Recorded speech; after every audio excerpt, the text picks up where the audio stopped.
Esse é o Ancapsu e a gente vai falar agora sobre o absurdo que são as certidões que foram reveladas pela Vaza Toga 2, né? A gente já falou sobre esse assunto antes, mas eu falei junto de todas as outras coisas da Vaza Toga.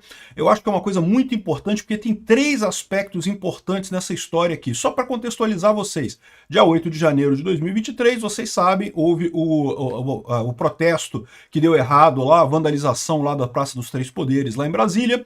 No dia 9, um monte de gente foi presa, e daí o Alexandre de Moraes queria manter todo mundo preso, não queria soltar ninguém. E aí o Alexandre de Moraes encarregou o TSE, que na época ele era presidente do TSE, o TSE fazer investigações sobre o passado das pessoas que estavam presas, procurar desinformação no passado das pessoas que estavam presas.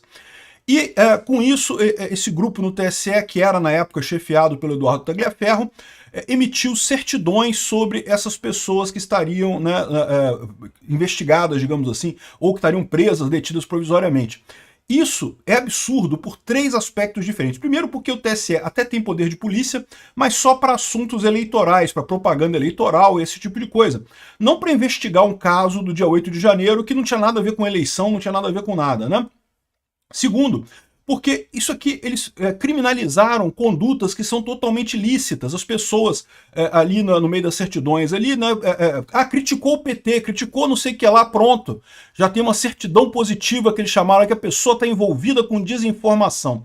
E o terceiro ponto é que escancara que o pessoal está trabalhando a favor do PT, né? Porque, no final das contas, se criticar o PT é desinformação, fica explícito o que esse pessoal chama de desinformação, né? O que eles chamam de desinformação é você ter uma opinião política diferente da esquerda. Qualquer coisa que você tenha de opinião política diferente da esquerda, você está sendo um agente de desinformação na cabeça desse pessoal. Então são os três absurdos. Vamos ver direitinho essa história aqui. Essa notícia foi sugerida por Ninfeta Libertária, Bolsolavo e várias outras pessoas. Obrigado aí ao pessoal que sugeriu notícias lá no nosso site, no visãolibertaria.com. E obrigado a você que está assistindo o nosso vídeo. Se você gosta do nosso conteúdo, por favor, deixe o seu like, se inscreva aqui no canal, né? Pois bem, como vocês sabem, todos esses processos feitos pelo Alexandre de Moraes são são coisas arbitrárias, totalmente fora do universo legal, que tem uma casquinha de legalidade, porque o Alexandre de Moraes tem lá um cargo no STF, mas aí ele faz um arremedo de processo de investigação que é completamente absurdo. Porque, de novo, tem várias coisas erradas nisso daqui, né? E lembra, tá tendo hoje uma audiência lá na Câmara com o David Agape e outras pessoas também, justamente para explicar esses casos da Vaza Toga, que isso é um caso que é muito importante, isso é um caso que realmente é escandaloso, que mostra como o Alexandre de Moraes está agindo ilegalmente, né? Diferente do caso lá do Mike Benz, que tem muita gente empolgada aí, mas eu sinceramente não vi nenhuma novidade no que ele falou ali, e do que ele falou de novidade eu não vi nenhuma prova de nada.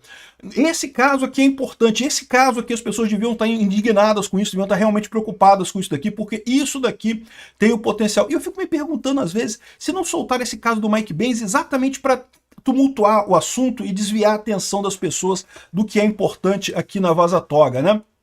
Mas enfim, o caso aqui é o seguinte, né? Então, como eu falei, no dia 8 de janeiro teve o vandalismo lá na Praça dos Três Poderes. Eu achei aquilo errado, critiquei desde a primeira hora o que o pessoal tentou fazer ali. Evidentemente foi uma coisa errada, uma coisa absurda, mas a verdade é que dizer que foi um golpe é forçar a barra pra caramba, né? Não tinha absolutamente nenhuma maneira daquilo ali se transformar num golpe. Haviam pessoas ali que tinham interesse em fazer um golpe, que achavam que invadindo o plenário iriam provocar um golpe, que aí os militares vão intervir e vão dar um golpe. Eu não duvido que muitas pessoas ali tivessem com essa ideia.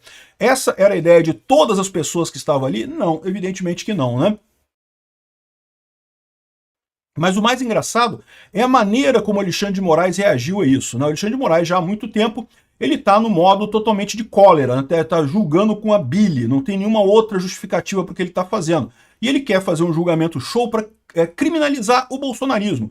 Quem apoia Bolsonaro é criminoso, não pode apoiar o Bolsonaro, né? Eles têm insistido nisso. Esse julgamento show que ele está fazendo, botando penas altíssimas nas pessoas do 8 de janeiro, é evidente que é por motivos políticos. Não tem nenhuma amparo na legislação atual o que ele está colocando ali.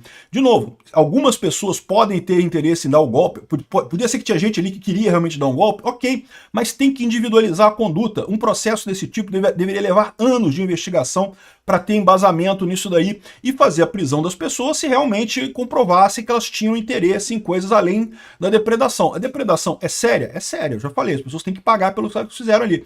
Quem quebrou alguma coisa, quem destruiu alguma coisa, tem que pagar o prejuízo, tem que responder pela destruição que foi causada. Agora, dizer que todo mundo ali queria golpe, né, e são as penas mais altas, tá? A pena alta que tem nesse processo todo é o suposto o 359L, 359M, que é golpe de Estado e ataque às instituições democráticas, o que é um absurdo também, tem outros erros aí, né? Só que a gente vê, cara, como é que esse cara criou um arremedo de justiça, uma coisa extremamente arbitrária, né?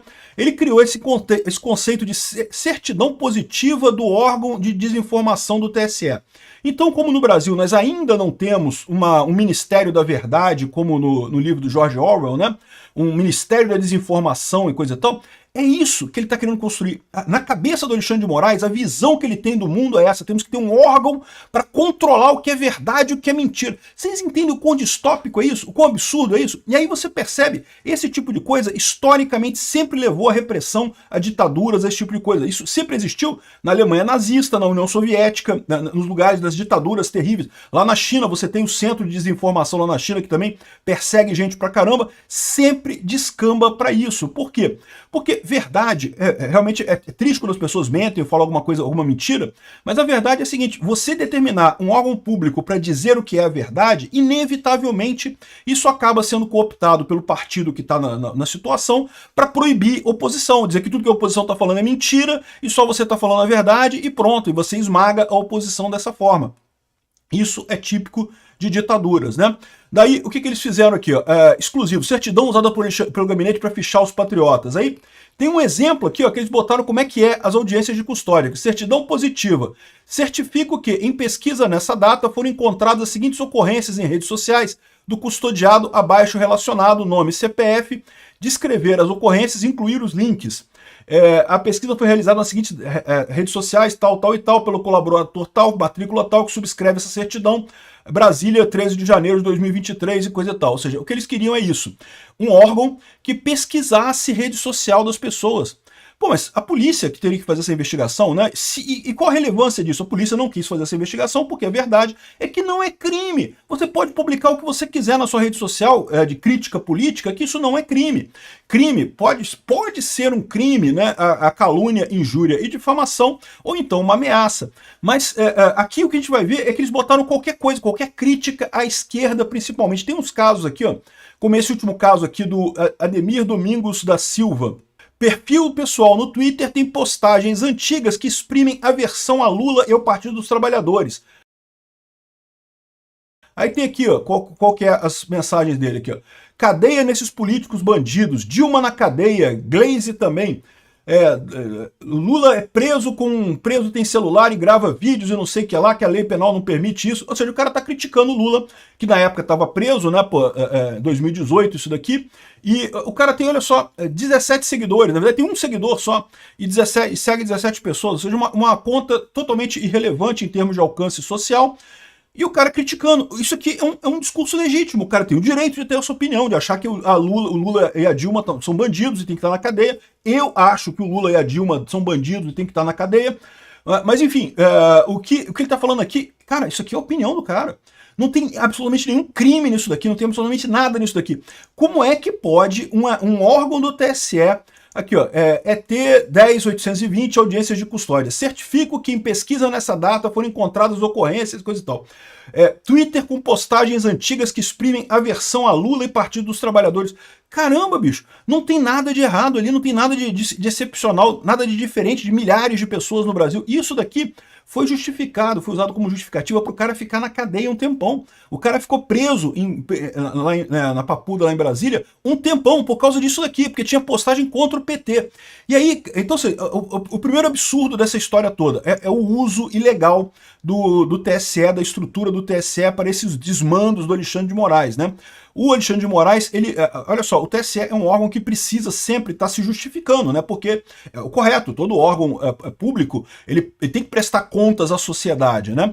E o TSE tem o fato de que ele organiza as eleições no Brasil. O que acontece em todas as eleições, desde que o mundo é mundo? Uma pessoa ganha a eleição e 50 perdem, né? Ou seja, os números são exagerados, mas é isso daí. Para cada pessoa que ganha a vaga de deputado, 50 outras pessoas perdem a eleição, né? E o que acontece com essas pessoas? Muitas delas que investiram dinheiro, chamaram os parentes, falaram, não, vamos lá fazer campanha, me ajuda aí, eu vou me eleger, eu tenho chance, não sei o que lá.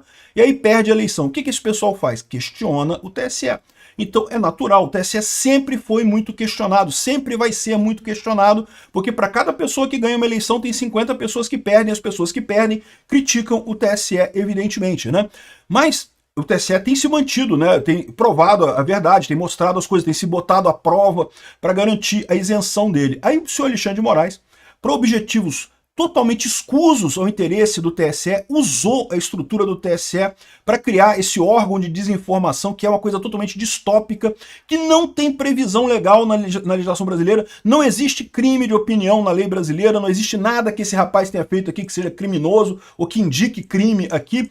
Como que ele pode ser punido por um negócio desse, uma certidão dessa? Então, assim, é absurdo do ponto de vista legal, é absurdo do ponto de vista de tirar a credibilidade do TSE.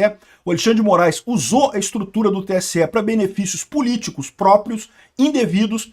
E o pior, a terceiro ponto que eu acho que é um absurdo completo nessa história. Eles estão dizendo aqui que a certidão é pessoas que criticaram o PT. E aí é a explicitação de algo que a gente sempre disse aqui, né? Ninguém gosta de desinformação na internet. Tem desinformação na internet? Tem um monte de gente falando mentira por aí, tem um monte de fake news por aí. De vez em quando a gente fala alguma coisa que é falso. Eu volto e meio, você vai vendo meus vídeos aí, uma errata embaixo, olha só, falei tal coisa, mas depois eu vi que estava errado, não sei o que lá, eu boto errata sempre que eu identifico a coisa. Coisas erradas acontecem e tem para tudo quanto é lado, mas desinformação em si, a chamada fake news, é ruído no sistema, ela não ajuda nenhum lado nem o outro, até porque os dois lados falam mentiras também, então é irrelevante para o discurso político. O que acontece nesse caso é que a esquerda, uma vez que começou a perder poder político no Brasil, desde o advento das redes sociais, eu já expliquei esse fenômeno num vídeo muito interessante sobre os conservadores no Brasil, né? Que sempre o Brasil foi muito conservador. Como é que a esquerda conseguia ganhar sempre aqui no Brasil, mesmo sendo um país conservador, e agora não consegue ganhar mais, né? E eu expliquei que a questão do consenso social. As pessoas já se viam como conservadoras há muito tempo, mas como havia o consenso social de que o Brasil era de esquerda, que o certo era o socialismo, e não sei o que lá, e que não, que esse negócio de cristianismo é ruim, que não pode, que religião não vale a pena, não pode, não sei o que lá, as pessoas ficavam caladas. Elas tendiam a se isolar, elas tinham uma opinião diferente da opinião mainstream, vamos dizer assim, do consenso social, mas elas preferiam ficar caladas porque achavam que a maioria do país tinha aquela visão socialista. Quando teve as redes sociais, as pessoas começaram a conversar umas com as outras e perceberam que não existe isso. Tem conservador pra caramba aqui no Brasil. É isso que quebrou a esquerda. A esquerda passou anos construindo influência em redes de televisão, de jornais, nas universidades e coisa e tal, e de repente isso foi quebrado por gente batendo papo nas redes sociais, né? Isso deixou a esquerda furiosa, porque a esquerda quer poder, né? O objetivo da esquerda é roubar dinheiro e ter poder sobre o Brasil, né? E aí, ou seja, o que a esquerda diz? Ela diz que a desinformação que está acontecendo, que o Bolsonaro surgiu por desinformação e coisa e tal, o que é mentira, não é isso. O Bolsonaro surgiu porque as pessoas conversando entre si perceberam que são mais conservadoras, que são mais religiosas, que acreditam que veem o Bolsonaro como um representante melhor do que o Lula, do que outras pessoas no cenário político brasileiro, né? E aí, mas para a esquerda isso não serve, não pode, tem que ser alguma coisa errada. Aí inventaram esse negócio de desinformação. Desinformação, na visão deles, é uma maneira de controlar o discurso para a esquerda, fica evidente aqui. Porque não tem nenhum caso de certidão dessa dizendo assim, não, que a pessoa criticava Bolsonaro, que não sei que ela criticou muito Bolsonaro. Não é, meu amigo. Se criticou Bolsonaro não era ruim. O ruim é criticar a esquerda, é criticar o Lula. Isso é que eles estavam buscando, ou seja, isso mostra claramente que todo esse discurso de desinformação, como a gente sempre disse, é meramente a esquerda tentando controlar o discurso. Não tem nada a ver com desinformação de verdade ou mentira de verdade, até porque isso é um fato irrelevante. Assim, é chato, fake news na internet é chato, acontece, tem um monte de fake news por aí, um monte de desinformação por aí, mas é ruído, não atrapalha nem ajuda a lado nenhum, é todo mundo atrapalhado por isso daí, e com o tempo, não dura muito tempo isso, porque justamente como na internet você tem múltiplas opiniões, você tem sempre muita gente respondendo, botando contraposição e coisa e tal, no final das contas, contas, uma eventual mentira que surja, uma eventual informação imprecisa que surja, rapidamente é ignorada por todo mundo e deixam para lá essa história. O problema nunca foi desinformação para esse pessoal. O problema deles sempre foi a perda de poder da esquerda. E a esquerda está tentando pateticamente fazer esses órgãos de controle da informação para ganhar de novo o tal do consenso social. O que eles não percebem é que isso é muito mais difícil do que eles estão imaginando. Por mais que eles tentem censurar, proibir as pessoas de falar e qualquer coisa do gênero, eles não vão conseguir fazer isso, porque a internet é essencialmente anárquica. No momento que eles conseguirem botar censura em todas as grandes plataformas de mídia, a coisa vai migrar para plataformas menores, vai migrar para os grupos de família, vai migrar para os grupos de WhatsApp que as pessoas conversam umas com as outras. No final das contas, o problema que eles têm é muito maior do que meramente as redes sociais. É a conversa entre as pessoas. Isso é muito mais preocupante do que propriamente a rede social, do que influenciadores ou coisa que o valha, né? O pessoal tende a dar muito peso para influenciador e coisa e tal. Eu sempre falo para vocês, o meu canal corre risco? Corre, meu canal tá crescendo, tô tendo view pra caramba, tá arriscado qualquer dia desse eu entrar nessa coisa aí e meu canal ser limado aqui do Brasil, né?